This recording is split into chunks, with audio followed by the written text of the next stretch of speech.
one of the most purchased War Thunder premiums was the F4S. And for good reason. For a long time, this was one of the best, if not the best premiums your money could buy.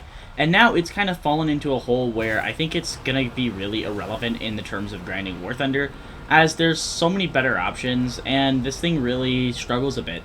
So the F4S is still a really good platform. You have 6 AIM-7Fs with an HMS on a Phantom, but you're going to be clouded in, dealing with the F-18 spam, and the Hornet is just better in every single way. Now, something I don't understand why Gaijin didn't do this is they did not give the F4S access to the AIM-7P, which it actually did indeed get IRL. And I think a big reason for this is mainly because this would make it better than the Hornet then, because you would have, yes, you'd be a worse airframe, but you would have HMS with the AIM-7P. So I do understand that for balancing reasons.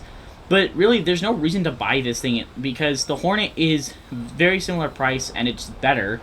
And the F-20 is, better than the F-4S as well, in my opinion. You get access to the 9L, and yes, you get less of the AIM-7Fs. Now, I wanted to make a video on how this thing was completely unplayable and struggling, but unfortunately, I actually did pretty well in it. So it's hard for me to make a video saying that it's a struggle aircraft when it actually performed well. I just think there's better options out there. And you really shouldn't, there's no reason to buy this thing in today's War Thunder, because you're sitting at a spot where you're worse than a Hornet. You're not really better than an F-20. You're going to fight, against American F-18s, and there's not a lot you can do against an F-18. Yes, this aircraft is still pretty good with the HMS paired with the AIM-7, don't get me wrong, and for that reason, it's still, usable. But outside of that, there's just no reason to buy this thing. You have access to the F-20, which is usable in grounder because it gets access to Mavericks, and it gets the 9L, and it's faster than you on the deck. And then you have the Hornet, which is just better in every single way, minus maybe top speed. And you're not even going to be able to achieve that top speed on the deck anyways. So really, in my opinion, there's no reason to choose this over the Hornet or the F-20 or even the AV-8 BNA. All three of those aircraft have a use outside of air RB. They're usable in ground RB. And they all have better missiles and better capability. Obviously, the F-20 only gets 2 of the AIM-7Fs, and then you only carry 2 of the AIM-9Ls. Or you can carry a 7F and carry the rest of those AIM-9Ls. But really, this thing is a little questionable in my opinion. I don't know why it stays at the BR it stays at. I think Gaijin needs to rework the BRs again just a little bit. This thing, honestly, I think its main competitor should be the F-4S and not the F-18.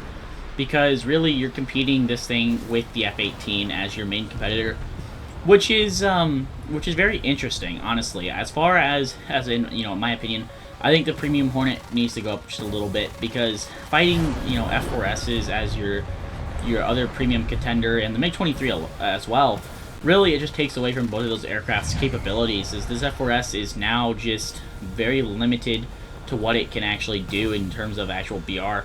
And I think if Gaijin were to reuse BRs, and I'm not saying the Hornet has to go up and, Fox 3 carriers remain the same. I think everything needs to be shifted up a bit because I think you should have these planes like the F-4S and the MiG-21 Bison and the MiG-23 Mel, which all of these are really good aircraft. They're just not necessarily competitive with the F-18 or other late 4th gens that don't have Fox 3s. And those aren't competitive with aircraft that have Fox 3s. So you're really stuck in a spot where some aircraft are going to be way more competitive than others. Anyways, I hope you guys enjoyed this video. Please leave your thoughts down below in the comments on the F4S. Do you guys think it is still a viable premium for War Thunder? Or do you think it's pretty much just useless? Anyways, hope you guys hit that like button and subscribe. And I hope to see you guys in a later video.